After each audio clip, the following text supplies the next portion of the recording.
हमारा core concept functionalism के हवाले से क्लियर है, ठीक है। एग्जाम में क्वेश्चन आ गया, let's suppose, excuse me, explain the functionalist perspective related to family, ठीक है। अब क्या है, अब मैंने क्या फॉर्मेट रखा हुआ है आप लोगों के लिए, मैं आप लोगों को कोर वेब के थ्रू समझाऊंगा, एक कोर पॉइंटर से थ्रू समझाऊंगा, और उसके बाद हम इसकी डिटेल थ्योरी भी आगे लेके चलेंगे, ठीक है। फंक्शनलिस्ट पर्सपेक्टिव क्या आता है, देखो सोसाइटी 4 तरह के सबसिस्टम से मिलकर बना है। पहला क्या है, economic subsystem, political, cultural and family, am I right. Economic subsystem में क्या आता है, वर्क प्लेस, ठीक है। पॉलिटिकल में स्टेट आता है, कल्चरल में मीडिया, रिलीजन, एजुकेशन आ जाता है, ठीक है। और फैमिली एक 4th सबसिस्टम है, एम आई राइट, ठीक है। ये 4 सबसिस्टम मिलकर सोसाइटी को फॉर्मुलेट करते हैं, ठीक है। अब मेरी बात सुने, all these subsystems are interlinked and interconnected with each other. All these subsystems are interlinked and interconnected with each other, ये एक दूसरे के साथ इंटरलिंक्ड और इंटरकनेक्टेड मौजूद है, ठीक है। अब मर्डॉक ने हमें इसी चीज के हवाले से कहा, फंक्शनलिस्ट है मर्डॉक। अब समझना, फंक्शनल प्री रिक्विजिट्स का फॉर्मूला दिया, क्या दिया बेटा, फंक्शनल व्हाट है। बहुत सारे बच्चे सवाल करते हैं और एग्जाम में भी सवाल आ चुका है कि ये प्री रिक्विजिट्स का मतलब क्या है। इसको बहुत सिंपल से वर्ड्स में एक्सप्लेन करता हूँ। आप किसी भी यूनिवर्सिटी में जाते हैं, आपके कुछ कोर्सेज से पहले प्री रिक्विजिट कोर्सेज होते हैं। प्री रिक्विजिट कोर्सेज का मतलब क्या होता है, लेट सपोज आपने स्ट्रैटेजिक मैनेजमेंट पढ़नी है तो उसके लिए आपने प्रिंसिपल्स ऑफ मैनेजमेंट पढ़ना जरूरी है। It means functioning of society के लिए, आपके फैमिली के लिए ये 4 फंक्शंस परफॉर्म करना बहुत जरूरी है। वो कौन से फंक्शन हैं, पहला sexual control, you need to create a exclusive sexual relationship. Exclusive sexual relationship, आपकी सेक्सुअल रिलेशनशिप बहुत एक्सक्लूसिव होनी चाहिए विद योर पार्टनर, ठीक है। रिप्रोडक्शन, यानी कि आपकी next generation of workers produce होती है इससे। सोशलाइजेशन होती है, and economic provision. Socialisation and economic provision का मतलब, सोशलाइजेशन का मतलब प्राइमरी सोशलाइजेशन, और इकोनॉमिक प्रोविजन का मतलब है कि पैसा कमा के देना। ये तमाम चीजें किसका पार्ट है, आपके फंक्शनल प्रीरेक्विजिट्स का पार्ट है, ठीक है। अब इस चीज को हम समझते हैं, ठीक है। देखिए एक्चुअल में फैमिली और इकोनॉमी की रिलेशनशिप बहुत ही इंपॉर्टेंट है, ठीक है। यानी कि देखो, all these subsystems are interlinked interconnected, यानी कि इकोनॉमी और फैमिली एक दूसरे के साथ इंटरलिंक्ड और इंटरकनेक्टेड मौजूद है। चलें जी, ओके आगे बढ़ते हैं। अब इस कॉन्सेप्ट को हमने फंक्शनल प्रीरेक्विजिट को अंडरस्टैंड कर लिया, फिर हमारे पास एक कॉन्सेप्ट आता है पार्सन्स एंड बेल्स का कॉन्सेप्ट, जो कहता है, अब देखो याद रखना, दुनिया में चेंज 2 तरह से होता है। चेंज किस तरह से होता है बेटा, 2 तरह। पहला होता है historical change, time to time होगा चेंज, सही है। फिर होगा सोसाइटी टू सोसाइटी, जिसको हम क्रॉस कल्चरल कहते हैं। क्या कहते हैं बेटा, क्रॉस कल्चरल, ठीक है। तो अब पार्सन बेल ने फोकस किया इस बात के ऊपर, ये जितने भी फैमिली फंक्शंस की बात हो रही है, हम कह सकते हैं family was multi functional in pre modern societies. Pre MS का मतलब pre modern societies, and specialise in post modern societies. Specialise का मतलब है फैमिली के फंक्शंस कम हो जाएंगे, फैमिली के फंक्शंस क्या हो जाएंगे, कम। अब now the family is moving towards basic और इररिड्यूसिबल फंक्शंस। फैमिली किसी तरफ आगे बढ़ रही है, अपने बेसिक और इररिड्यूसिबल फंक्शंस की तरफ। अब ये बेसिक और इररिड्यूसिबल फंक्शंस कौन कौन से हैं, पहली चीज primary socialisation, second stabilisation of adult personality. ये 2 आपके कोर फंक्शन हो जाएंगे जी।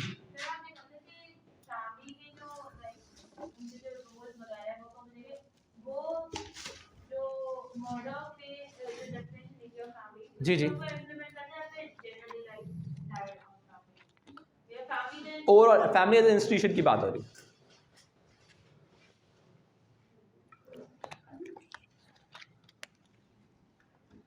यहाँ पे हम as a family as a institution की बात करें, ठीक है। क्लियर होगी बात। अगर मैं इस चीज को, स्लाइड को 1 सेकंड के अंदर रिकैप दूं, let's suppose what, according to the functionalist model, society is made up of multiple subsystems like economic, political, cultural, and the family. While the Murdoch emphasized on the functions of family in terms of functional prerequisites like sexual control, reproduction, socialization, and economic provision. While the Parson Bales argues that family was multifunctional in pre-modern societies, while it is specialized in post-modern societies, which eventually lead towards the basic or irreducible functions, primary socialization and stabilization of adult personality. ये मैंने जो बोला record हो गया, आप इसको copy कर लीजिएगा, आप इसको लिख भी सकते हैं। क्लियर होगी बात, एनी कंफ्यूजन चलेगा, ठीक है। आगे बढ़ते हैं। सबसिस्टम इकोनॉमी, ये पार्सन्स की एजीएल स्कीम में आ जाएगा। एजीएल दूसरी चीज़ है, तो ये एजीएल आ सकता है लेकिन वो डिफरेंट चीज़ है।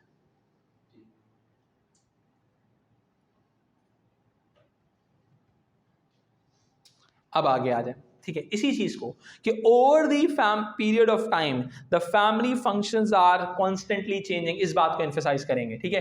फ्लेचर ने कहा there were core functions and peripheral functions, ठीक है। फ्लेचर ने कहा एक कोर फंक्शंस हैं और पेरिफेरल फंक्शंस हैं, right. Core functions which could not be perform by any other social institution like child bearing हो गया, फिजिकल एंड इमोशनल होम हो गया, प्राइमरी सोशलाइजेशन हो गया, ये वो काम है जो फैमिली के अलावा कोई और परफॉर्म नहीं कर सकता।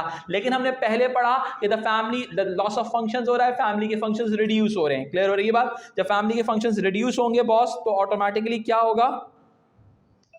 जब फैमिली के फंक्शंस रिड्यूस होंगे तो ऑटोमेटिकली क्या होगा? Other functions, other social institutions will perform several role like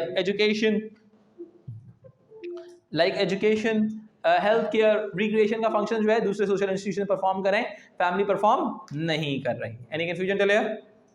clear होगी बात? ठीक है। चेंजेस इन फैमिली के बारे में हम बात करते हैं तो फ्लेचर ने क्या कहा? Primary socialisation, psychological development, child bearing, rearing, ये सारे कोर फंक्शंस हैं which could not be performed by any other social institution, while these functions education, recreation, health care सारे functions वो हैं which could be performed by any other social institution, यानी कि these functions, ये functions किसी और social institution ले लिए और ये function कोई और social institution नहीं ले सका। कोई मसला बेटा यहाँ तक? ठीक है। अच्छा जी, अब आते हैं, अब जो हमने चीज़ें डिस्कस की अब उसको थोड़ा डिटेल वे के अंदर है, मैं आपसे शेयर भी कर दूंगा, आप लोग वीडियो के थ्रू भी इसको एक्सट्रैक्ट आउट कर सकते हो। Murdoch identified 4 functional prerequisites of the family like sexual control involves the idea that adult married or cohabiting couples do not have sexual relationship anyone other than their current partners, something that provides stability through exclusivity, यानी कह रहा है कि हमने stability लेके आनी है family relationship में एक्सक्लूसिविटी से। एक्सक्लूसिविटी का मतलब है एक्सक्लूसिव रहना, जहां हो वहीं रहना। समझ में आ गई बात? समझ में आ गई बात? तो मैं खास तौर पर समझ आनी चाहिए। ओके, फिर आगे आ जाओ। Reproduction involves family reproducing society by creating new members to replace those who die, यानी कि जो लोग मर रहे हैं उनको रिप्लेस भी किया जा रहा है, और दूसरा क्या है, इकोनॉमिक, आपको वर्कर्स भी चाहिए, इकोनॉमिक वर्कर्स। ठीक है, क्लियर होगी बात?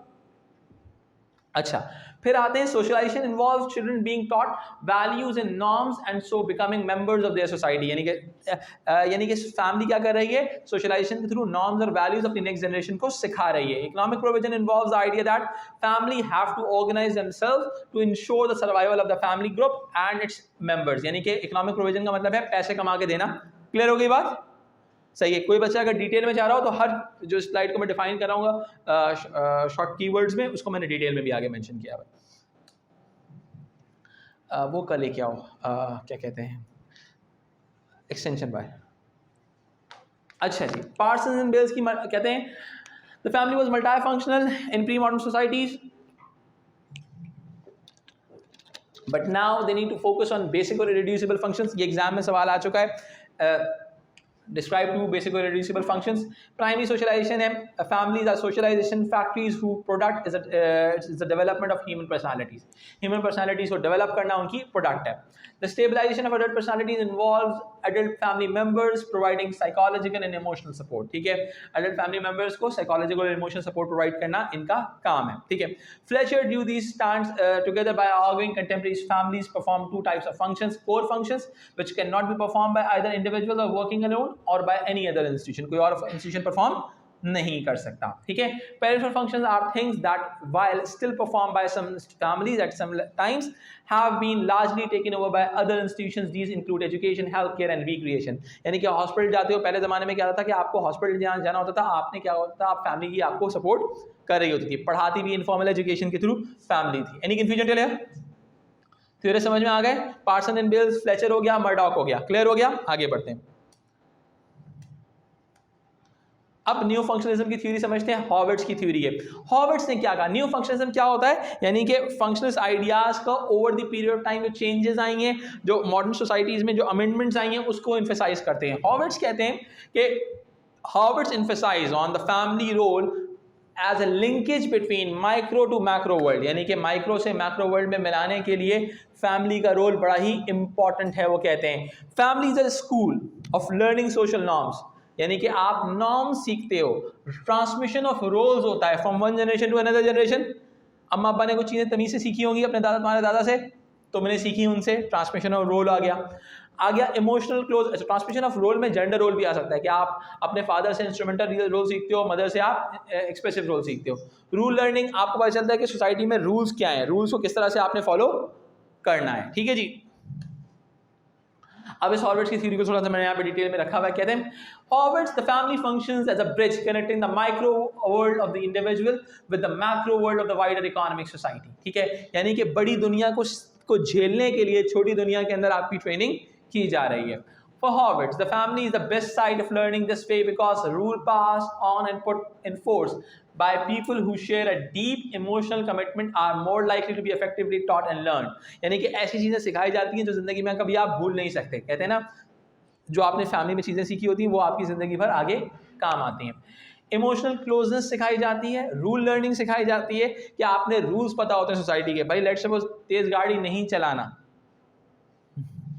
सच बोलना है हमेशा, सही है ना, यही सीखा था। ओके, अच्छी बात है। तो हॉवर्ड्स ने इस चीज़ पे एम्फसाइज किया है। ठीक है, आगे बढ़ते हैं। अब ये हमने कोर फंक्शनलिज्म डिस्कस कर लिया, अब मार्क्सिज्म पर आते हैं। अब बात करते हैं Marxist perspective related to the family की। एक बात जहन में रखिएगा, according to Marxist the family supports the capitalism, the family supports the capitalism. How? The family supports the capitalism into three ways: ideologically, economically and politically. अभी मेरी बात समझेंगे, कोई लिखेगा नहीं, समझिएगा everyone here. मार्क्सिज्म कहता है family used to support the capitalism. Marxism का दुश्मन कौन है? कैपिटलिज्म, क्लास इनइक्वालिटी आने वाली चीज। अब उनको लगता है फैमिली जो है उनकी दुश्मन की दोस्त है। दोस्त का दोस्त अपना दोस्त, दोस्त का दुश्मन, सही है, ठीक है। कैपिटलिज्म मार्क्सिज्म का दुश्मन, कैपिटलिज्म की दोस्त कौन? फैमिली, सही है। दुश्मन का दोस्त दुश्मन, दुश्मन का दोस्त कैपिटलिज्म हमारा दुश्मन, उसकी दोस्त फैमिली हमारी दुश्मन हो गई मार्क्सिस्ट पॉइंट ऑफ व्यू से। इधर भाई तुम्हारे बराबर में कैमरा लगा हुआ है, जो खाली खामोशी से बातें करोगी सुनने में आ जाएगी, बाद में एडिटर सुन रहा होगा, दानिश सुन रहा होगा, सारी दुनिया सुन रही होगी। हाँ, बराबर में कैमरा लगा हुआ है, सोच लो। हाँ हाँ, जो तुम लोग प्राइवेट बातें कर रहे हो ना, सारी आवाज़ें रिकॉर्ड हो जाएंगी। मजाक कर, तुम्हारा मैं फोकस डेवलप कर रहा हूँ यहाँ पे, कुछ नहीं करना, ठीक है। अच्छा, यहाँ तक समझ में आ गई, ठीक है। अब सुनना, अब how the family supports the capitalism, how the family supports the capitalism, am I right? How the family supports the capitalism. Number 1, ideological way. Number 2, economic way. Number 3, political way. Am I right? Ideological way. The family supports the capitalism ideologically. The family supports the capitalism ideology. According to Althusser, the family is a part of ideological state apparatus. The family is a part of ideological state apparatus. As family develops ideology in the favor of capitalism, for example, the family develops a phenomena that the inequality is a natural phenomena. सही है, the family develops the ideology within individual's mind that inequality is a natural phenomena. Society में जो inequality है वो naturally occurring है, rather it is created by the capitalist. Marxist को लगता है मार्क्सिस्ट को क्या लगता है? The capitalism or inequality is created by the capitalist or bourgeoisie within the society. While the family used to emphasize or develop an idea or ideology within the individual's mind that inequality is created by the individual, it's a natural phenomena. दुनिया में naturally exist करती है. Any problem till here? ठीक है. Second, family supports capitalism economically. Economic support कैसे करती है family?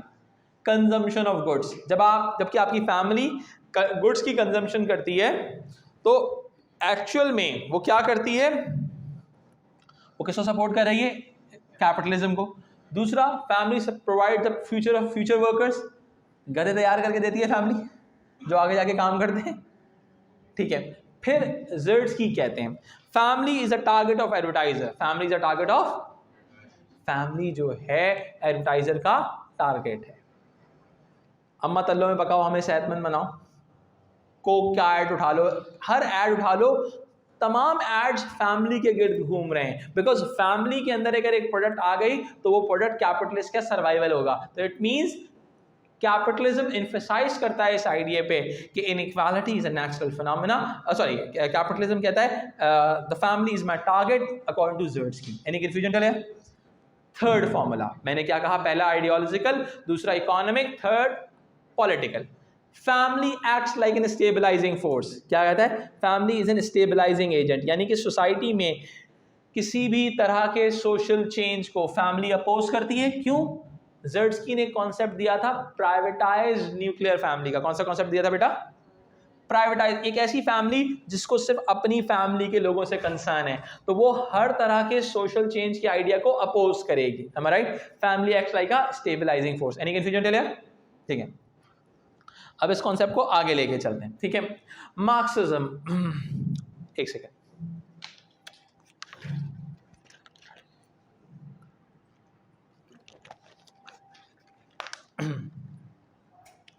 Marxism also adopts a system approach to understanding the family's relationship into the economy, but emphasizes conflict rather than agreement. In this approach, the family's general role is to support the capitalist economic system in three ways: ideological control, family spread ideas favorable to both capitalism and the ruling class.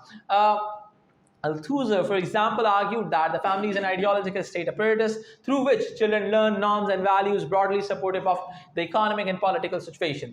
Zertsky argued that the socialization involves passing on a ruling class ideology. This encourages largely unquestioning acceptance of the capitalist system.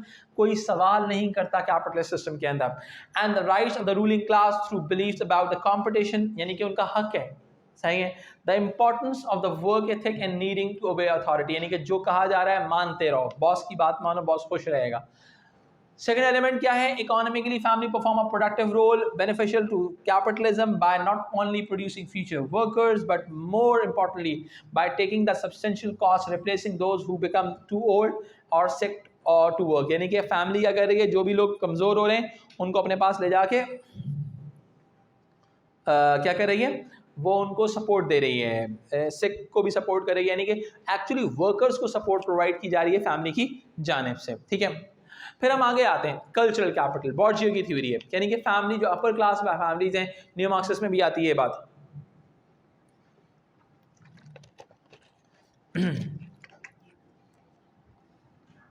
New Marxism में ये बात आती है कि cultural capital, bourgeois uses the concept of cultural capital, non-economic resources that can be spent to give some family advantages over others. यानी कि देखो मेरी बात सुनो, कल्चरल कैपिटल का मतलब क्या होता है? Capital, norms and values, rituals ऐसे तरीके कार से सिखाए जाएं कि जिसकी वजह से वो लोग दूसरे लोगों से डिफरेंट और बेहतर नजर आने लगे. ठीक है.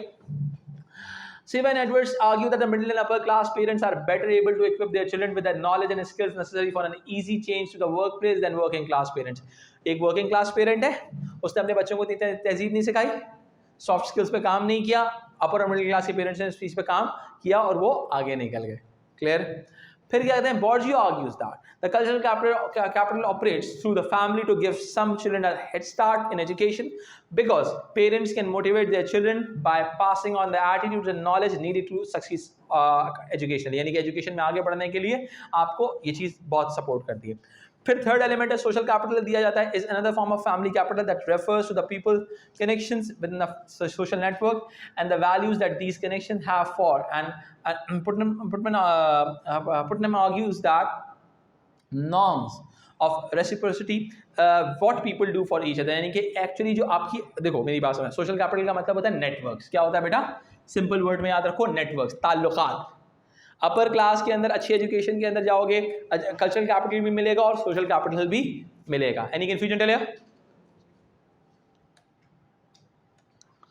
अच्छा जी, सिंपल सी बात है. ये बॉर्जियो की थ्योरी है कल्चरल कैपिटल के non economic sources of institution investment की. इंस्टीट्यूशन इन्वेस्टमेंट का मतलब है कि आपकी अपर क्लास जो होती है अपने एज एन इंस्टीट्यूशन जो होता है, फैमिली जो होती है उस पर इन्वेस्ट करती है, जिसके रिटर्न के अंदर अपर जो आपका पैसा होता है, प्राइवेट प्रॉपर्टी होता है, वो बुर्जुआजी के पास ही रहता है. वही वाली थ्योरी है वो.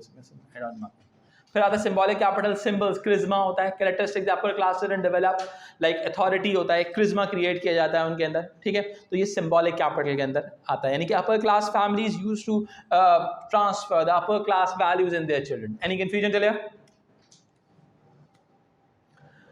अब आते हैं फेमिनिज्म के आइडियाज के हवाले से. देखिए याद रखें, मैंने अभी जो आपको पहले समझाया था उस चीज़ को ही थोड़ा सा फॉलो करते हैं. अब हम डिस्कस करते हैं. मैंने कोर फेमिनिज्म का आइडिया आप लोगों को दे दिया. अब आहिस्ता आहिस्ता थोड़ा डिटेल में जाएंगे. ठीक है, कहते हैं women exploited through traditional rules. कहते हैं मार्क्सिस्ट फेमिनिस्ट कहते हैं कि डुअल बर्डन होता है. डुअल बर्डन का मतलब है जब if the female is also taking role at the workplace तो उस पर डुअल बर्डन हो जाएगा. ठीक है. और एक्सप्लॉयटेशन कैसे होती है समझना. According to Marxist feminist, if a female is also performing role in an economic sector, देखो मेरी बात सुनो, ये समझना. लिबरल फेमिनिस्ट कहेंगे इक्वालिटी होनी चाहिए. वो वर्क प्लेस पे वुमेन को देखना चाहेंगे नहीं देखना चाहेंगे? देखना चाहेंगे. अब लेकिन मार्क्सिस्ट फेमिनिस्ट कहेंगे if the women at the work place तो क्या हो रहा है, एक्सप्लॉयटेशन, डुअल एक्सप्लॉयटेशन होगी. पब्लिक स्फेयर में भी होगी और प्राइवेट स्फेयर में भी होगी. पब्लिक स्फेयर में क्यों होगी? क्योंकि वहां पे कैपिटलिस्ट एक्सप्लॉइट कर रहा है, कैपिटल एक्सप्लॉइट कर रहा है. और प्राइवेट स्फेयर में क्या होगा, पेट्रियार्की एक्सप्लॉइट कर रही. बिकॉज ये मार्क्सिस्ट फेमिनिस्ट हैं, पेट्रियार्की के भी खिलाफ हैं और कैपिटलिज्म के भी खिलाफ हैं. समझ रहे हैं मेरी बात? ठीक है. फिर क्या आते हैं, विमेन ट्रिपल शिफ्ट के बारे में बात करते हैं. वर्क प्लेस, होम और इमोशनल रोल परफॉर्म कर रही है. और मार्क्सिस्ट फेमिनिस्ट का नज़दीक the females are the reserve army of labour. जब भी वर्कर्स कैपिटलिस्ट को जरूरत पड़ेगी, कैपिटलिस्ट इनको यूज करेगा for their own purpose. Any confusion चले? अब आगे आते हैं. अब जरा समझते हैं. मैंने आप लोगों को लिबरल फेमिनिस्ट, मार्क्सिस्ट फेमिनिस्ट और रेडिकल फेमिनिस्ट समझाया था. लिबरल क्या है? सॉफ्ट लाइनर्स हैं, ये हार्ड लाइनर्स हैं, और ये कैपिटलिज्म और पेट्रियार्की दोनों को अपोज करते हैं. ये बात समझ में आती है? अब जरा सा इसको पढ़ते हैं. Liberal feminist argue that the situation of women can be improved by changes such as new laws. अब लिबरल फेमिनिस्ट समझना है, इधर देखना, इधर देखना. लिबरल फेमिनिस्ट न्यू लॉज को सपोर्ट करेंगे, डाइवोर्स एक्ट को सपोर्ट करेंगे, because they want equality. They want equality. ठीक है. अब देखो एक और चीज, लिबरल फेमिनिस्ट स्टेट को एक प्रोटेक्टिव एजेंसी समझेंगे against domestic violence. State is a protective agency against domestic violence. ऐसा ही है. जबकि दूसरी तरफ हमारे पास जो वो हैं रेडिकल फेमिनिस्ट हैं, उनके नज़दीक, और या मार्क्सिस्ट फेमिनिस्ट हैं, वो इन चीज़ों पे यकीन ही नहीं रखते. वो कहते हैं कि हमारी लड़ाई पेट्रियार्की और कैपिटलिज्म के खिलाफ है, हम कभी भी इन चीज़ों के थ्रू इंगेज नहीं होंगे. जबकि लिबरल फेमिनिस्ट कहते हैं कि हमें इन चीज़ों के थ्रू चीज़ों को स्टार्ट करना होगा.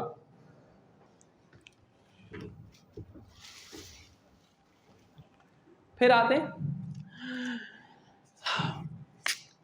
लिबरल फेमिनिज्म 1960s और 70s में बहुत ज़्यादा नजर आया.